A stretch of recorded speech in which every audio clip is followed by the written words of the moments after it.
নমস্কাৰ, মই বেদান্ত কুমাৰ শৰ্মা আৰু নকৈ নোৱাৰো অনুষ্ঠানত আজি দুটা গুৰুত্বপূৰ্ণ বিষয় আপোনালোকৰ সন্মুখলৈ আনিছোঁ আৰু আলোচনা কৰিবলৈ লৈছোঁ।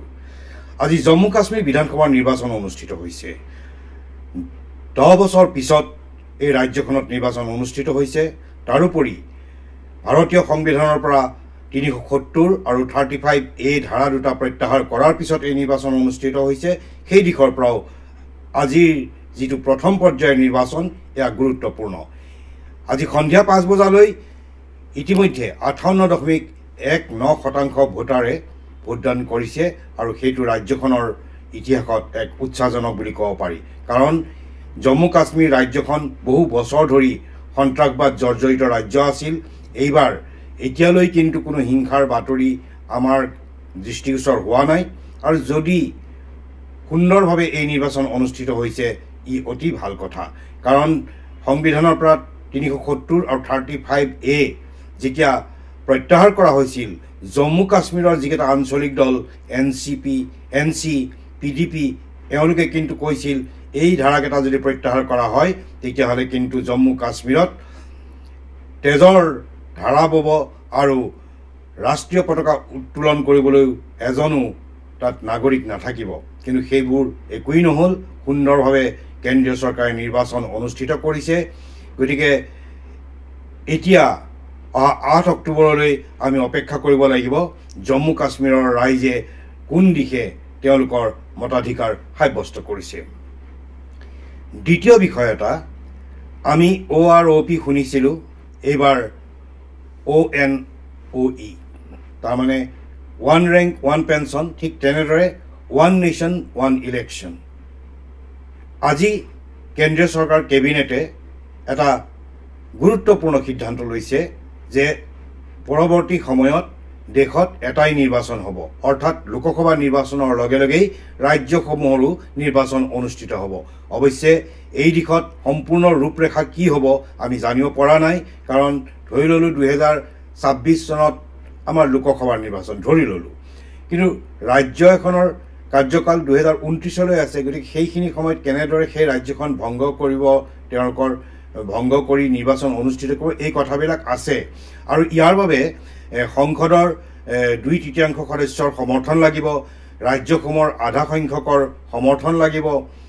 তাৰোপৰি আপোনাৰ সংবিধানৰ কেইবাটাও ধাৰা 83, 85 2B, তাৰপিছত 174 2B, 356 যিটো অতি গুৰুত্বপূৰ্ণ আৰু 75 3 এই সংশোধন এই ধাৰাবিলাকৰ কৰিব লাগিব।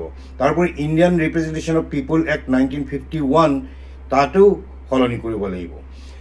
এতিয়া ধৰি ল'লোঁ কেন্দ্ৰীয় চৰকাৰৰ এইবাৰ লোকসভা আৰু ৰাজ্যসভা দুয়োটা সদনতেই সংখ্যাগৰিষ্ঠতা হৈছে। ইতিমধ্যে ৰাজ্যসভাটো হৈছে আৰু স্বাধীনতাৰ পিছত হয়তো তেতিয়াৰ বিৰোধী দল এতিয়া চৰকাৰৰ এই BJP দলে সম্পূৰ্ণ সংখ্যাগৰিষ্ঠতা পাইছে। গতিকে বিল দুখন হয়তো পাছ হ'ব আৰু যিহেতু 2/3 সদস্যৰ সমৰ্থন লাগিব, ৰাজ্যসমূহৰো আধা সংখ্যকৰ সমৰ্থন লাগিব। যদি নহয়ও তেতিয়াও কিন্তু BJP দলে অন্ততঃ এটা পদক্ষেপ লৈছে যে তেওঁলোকৰ যিটো নিৰ্বাচনী প্ৰতিশ্ৰুতি, গতিকে নিৰ্বাচনী প্ৰতিশ্ৰুতি পূৰণৰ ক্ষেত্ৰত তেওঁলোক আগবাঢ়িছে আৰু ভৱিষ্যতলৈ তেওঁলোকে অন্ততঃ ক'ব পাৰিব যে আমি এই দিশত পদক্ষেপ লৈছিলোঁ, কিন্তু বিৰোধী পক্ষৰ পৰা সহযোগ নোপোৱাৰ কাৰণে আমি ইয়াত সফল নহ'লোঁ। আৰু যদি দেশত এটাই নিৰ্বাচন হয় আমি কিন্তু সাধাৰণ নাগৰিক হিচাপে যথেষ্ট ভাল পাম। কিয়নো আমি দেখিছোঁ দেশখনত প্ৰতি মাহে বা 2 মাহৰ অন্তৰে অন্তৰে নিৰ্বাচন অনুষ্ঠিত হৈয়ে থাকে। ইয়াৰ ফলত অৰ্থনৈতিকভাৱে ভাৰতৰ নিচিনা এখন দেশ যথেষ্ট ক্ষতিগ্ৰস্ত হয় বুলি ক'ব পাৰি। 2019 চনৰ যিটো নিৰ্বাচনী পৰিসংখ্যা দিছে, 60,000 কোটি টকা খৰচ হৈছে নিৰ্বাচনী ব্যয়। ইয়াৰ ভিতৰত অৱশ্যে ৰাজনৈতিক দলসমূহে যি খৰচ কৰে সেয়াও অন্তৰ্ভুক্ত আছে, কিন্তু 60,000 কোটি টকা নিৰ্বাচনত খৰচ হোৱা সৰু কথা নহয়। আৰু এই নিৰ্বাচন একেলগে প্ৰথমবাৰ নহয়। 1952 চনৰ পৰা 1952, 1957, 1962, 1967 তেতিয়ালৈকে কিন্তু দেশত লোকসভা আৰু ৰাজ্যসমূহৰ নিৰ্বাচন একেলগেই অনুষ্ঠিত হৈছিল।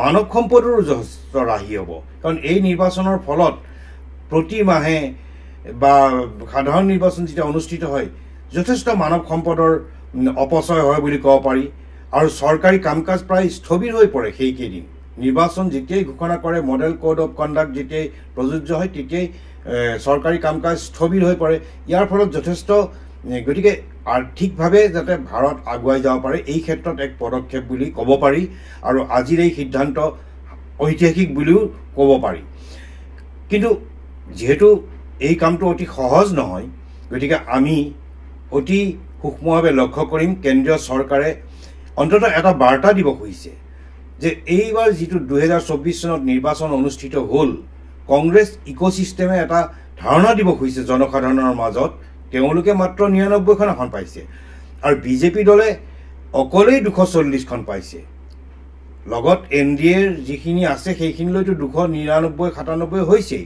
কিন্তু বিজেপি দলে অকলেই 240খন পাইছে আৰু কংগ্ৰেছ দলে 99খন আসন পাই পেলাই তেওঁলোকে ক'ব খুজিছে যেন তেওঁলোকে জয়ী হৈছে গতিকে বিজেপি দলে কিন্তু প্ৰধানমন্ত্ৰী নৰেন্দ্ৰ মোদীৰ নেতৃত্বত গঠিত চৰকাৰে এই বাৰ্তাটো দিব খুজিছে যে আমি দুৰ্বল নহয় আমি আগতকৈও সবল কাৰণ ৱাকফ বোৰ্ডৰ দৰে এখন বিল ওৱান নেশ্যন ওৱান ইলেকশ্যনৰ দৰে এখন বিল আনিব পৰা চৰকাৰৰ যথেষ্ট সাহসৰ প্ৰয়োজন গতিকে আমি এই ক্ষেত্ৰত অন্ততঃ খুব লক্ষ্য ৰাখিম যে যদি কেন্দ্ৰীয় চৰকাৰে ওৱান নেশ্যন ওৱান ইলেকশ্যনত সফল হয় অন্ততঃ ৰাজনৈতিক দলবিলাকে যিয়েই নকক সাধাৰণ জনতাই কিন্তু সকাহ পাব আজিলৈ ইমানেই নমস্কাৰ